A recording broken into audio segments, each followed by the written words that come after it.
तो गाइस, कैसे हैं आप लोग। आई होप आप लोग अच्छे होंगे, स्वस्थ होंगे। मैं हूँ प्रिया श्रीवास्तव और स्वागत है आप लोग का लिव योर ड्रीम्स में। आज हम मेडिवल इंडिया की सीरीज़ में देखने वाले हैं मुग़ल साम्राज्य में जहांगीर, शाहजहां और औरंगजेब, और इनके साथ साथ जो उत्तरवर्ती मुग़ल साम्राज्य के शासक थे उनके बारे में भी। जहांगीर 1605 से 1627 ईस्वी तक। अकबर के पुत्र जहांगीर का जन्म सूफी संत शेख सलीम चिश्ती की खानकाह में फतेहपुर सिकरी में हुआ, इसलिए इसका बचपन का नाम सलीम रखा गया था। सलीम जहांगीर की शिक्षा अकबर के विश्वास पात्र विद्वान अब्दुल रहीम खान खाना के संरक्षण में हुई थी। सलीम ने अपने पिता अकबर के विरुद्ध भी विद्रोह 1599 से 604 किया था। 1602 ईस्वी में इसने अकबर के सलाहकार अबुल फजल की हत्या करवा दी थी। बादशाह बनने के बाद 1605 ईस्वी में जहांगीर को भी अपने पुत्र खुसरो के विद्रोह का सामना करना पड़ा। इसमें खुसरो की पराजय हुई। खुसरो को शरण देने के कारण जहांगीर ने सिख गुरु अर्जुन देव की हत्या करवा दी थी। सन 1616 में अब्दुल रहीम खान खाना के नेतृत्व में बीजापुर एवं गोलकुंडा पर विजय जहांगीर की प्रमुख उपलब्धि थी। जहांगीर के शासनकाल में कला व साहित्य का काफ़ी विकास हुआ। वह स्वयं भी कला व साहित्य का प्रेमी था। जहांगीर ने तुजुके जहांगीर नामक अपनी आत्मकथा लिखी थी। प्रमुख मुगल बादशाहों के मकबरे देख लेते हैं। बाबर का मकबरा काबुल अफ़गानिस्तान में है। हुमायूं का मकबरा दिल्ली में। अकबर का मकबरा सिकंदरा आगरा में है और जहांगीर का मकबरा लाहौर पाकिस्तान में। शाहजहां का मकबरा ताजमहल आगरा में और औरंगजेब का मकबरा दौलताबाद औरंगाबाद भारत में। जहांगीर के शासनकाल में ही इंग्लैंड यूके के सम्राट जेम्स प्रथम ने कैप्टन हॉकिंस 1608 ईस्वी में को भारत भेजा था। इसके कारण अंग्रेज भारत के से कुछ व्यापारिक सुविधाएं प्राप्त करने में सफल भी हुए। शाहजहां का शासनकाल था 1627 से 1658 ईस्वी तक। जहांगीर के पुत्र शाहजहां का बचपन का नाम खुर्रम था।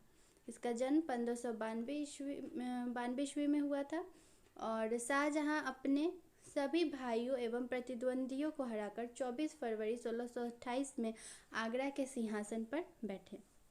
शाहजहां का विवाह 1612 में नूरजहां की भतीजी बानू बेगम से हुआ, जो बाद में मुमताज़ महल के नाम से विख्यात हुई। शाहजहां ने दक्षिण भारत में अहमदनगर पर सर्वप्रथम आक्रमण कर इसे 1633 ईस्वी में मुगल साम्राज्य में मिलाया। शाहजहां के शासनकाल में मुगल साम्राज्य का वैभव, कला, स्थापत्य एवं शक्ति अपने चरम पर थी। अतः शाहजहां के काल को मुगल काल का स्वर्ण युग कहा जाता है।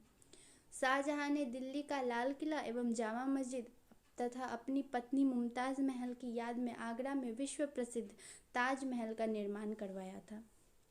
शाहजहां के बड़े पुत्र दारा शिकोह ने भगवत गीता का फारसी भाषा में अनुवाद करवाया था। इसके अतिरिक्त दारा का सबसे महत्वपूर्ण कार्य वेदों का संकलन था।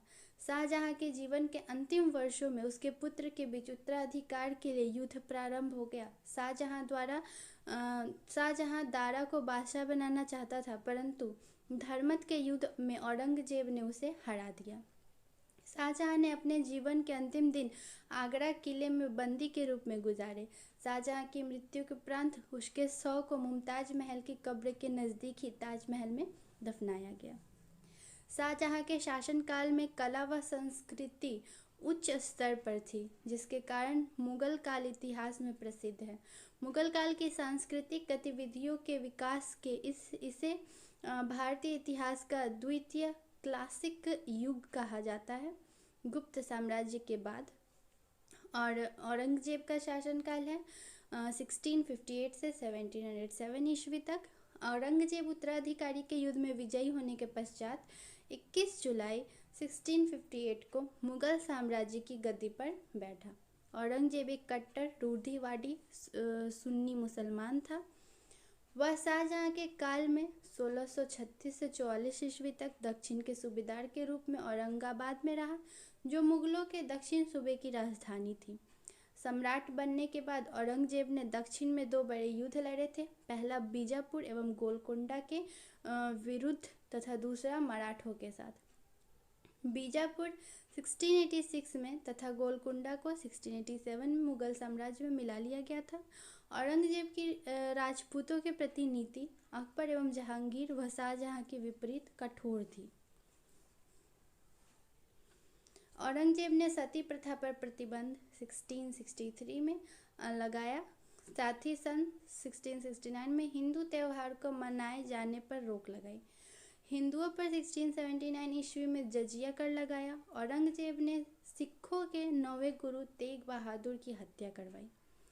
मुगलों और मारवाड़ के बीच औरंगजेब के काल में 30 वर्षीय युद्ध हुआ। औरंगजेब की गलत नीतियों के चलते वह जनता के बीच अप्रिय एवं अलोकप्रिय बना गया। इसकी गलत नीतियों के चलते ही मुगल साम्राज्य का पतन हो गया। लोग मुगल साम्राज्य को पसंद करना बंद करने लगे क्योंकि बहुत ज़्यादा यहाँ पे डिफरेंस करने लगे थे औरंगजेब। हिंदू मुस्लिम में बहुत ज़्यादा ही हिंदू लोगों को दबाने लगा गया था। तो इस वजह से यहाँ पे लोकप्रियता मुगल साम्राज्य की बहुत कम होने लग गई। सन 1707 में औरंगजेब की दक्षिण में ही मृत्यु हो गई थी। जान लेते हैं कुछ परवर्ती मुगल शासकों के बारे में।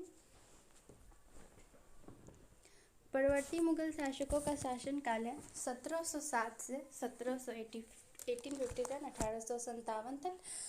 ये आप लोग को पता होगा 1857 में जो युद्ध हुआ था, फर्स्ट वॉर ऑफ इंडिपेंडेंस के नाम से भी जिसे जानते हैं, स्वतंत्रता का पहला अभियान। तो इसमें ही इसके साथ ही मुगल काल का शासन समाप्त हुआ। परवर्ती मुगल शासकों में सबसे पहला नाम आता है बहादुर शाह प्रथम का। काल था 1707 से 1712 ईस्वी तक। बहादुर शाह प्रथम एक योग्य एवं विद्वान व्यक्ति थे। वह समझौते तथा मेल मिलाप की नीति का अनुसरण करके शाही दरबार के अधिकांश गुटों का सहयोग प्राप्त करने में सफल रहे थे। बहादुर शाह प्रथम 10वें गुरु गोविंद शाह के साथ मेल मिलाप का संबंध बनाए थे। सिख नेता बंदा बहादुर के विरुद्ध युद्ध करते समय एक सैन्य अभियान के दौरान 1712 ईस्वी में बहादुर शाह प्रथम की मृत्यु हो गई थी। इन्हें शाह बेखबर के नाम से भी जाना जाता है। उसके बाद शासन काल आता है जहांगीर शाह 1712 से 1713 ईस्वी।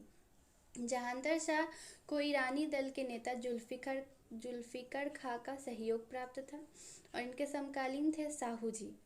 और जहांगीर शाह को लंपट मूर्ख भी कहा जाता है। फर्रुखसियार 1713 से 1719 ईस्वी।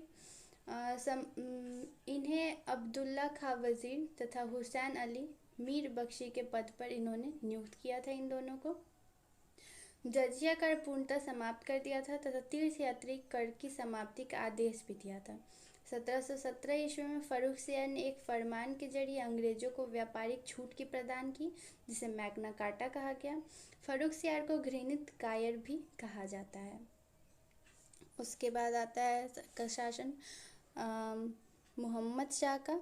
मोहम्मद शाह का शासन काल है 1719 से 1748।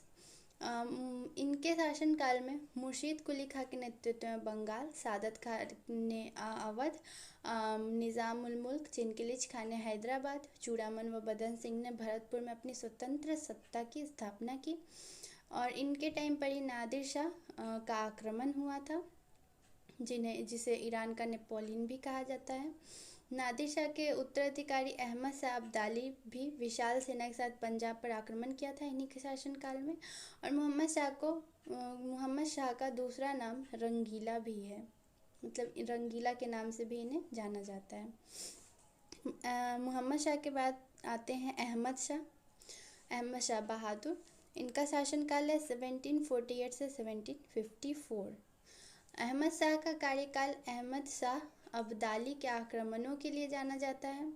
अहमद शाह के समय राजमाता उधम बाई के नाम से प्रसिद्ध महिला का प्रशासन कार्यों में अत्यधिक हस्तक्षेप था। उसे किबला आलम की उपाधि भी दी गई थी। उसके बाद शासनकाल है आलमगीर द्वितीय का आलमगीर द्वितीय का शासनकाल 1754 से 1759 तक है। इनके टाइम पर प्लासी का युद्ध हुआ था 1757 में, जिसमें ब्रिटिशों की विजय हुई थी। उसके बाद शासनकाल आता है आलमगीर द्वितीय का। इन्हें बिना मुकुट का बादशाह भी कहा जाता है, जिनका शासनकाल 1754 से 1759 तक है। उसके बाद शाह आलम द्वितीय का शासनकाल 1759 से 1806 ईस्वी तक है, जिसे बिना मुकुट का बादशाह कहा जाता है। और इनके टाइम पर बक्सर का युद्ध हुआ था 1764 में। और इसके बाद आते हैं अकबर द्वितीय 1806 से 1837 ईस्वी तक।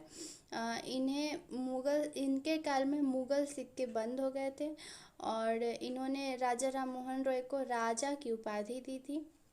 आखिरी मुगल शासक थे बहादुर शाह द्वितीय। बहादुर शाह द्वितीय जफ़र के उपनाम से शायरी लिखा करते थे और इसीलिए इन्हें बहादुर शाह जफ़र के नाम से भी जाना जाता है। 1857 के संग्राम में विद्रोहियों के साथ देने के कारण रंगून निर्वासित कर दिया गया, जहां 1862 में अंतिम मुगल सम्राट की मृत्यु हो गई। यह मुगल साम्राज्य का अंतिम शासक था। इसकी मृत्यु के पश्चात भारत में मुगल साम्राज्य का अंत हो गया। तो ये थे कुछ परवर्ती मुगल शासक। आई होप आप लोग को ये वीडियो अच्छा लगा हो। अगर अच्छा लगा हो तो इसे लाइक करें, शेयर करें, सब्सक्राइब करें and thank you for watching.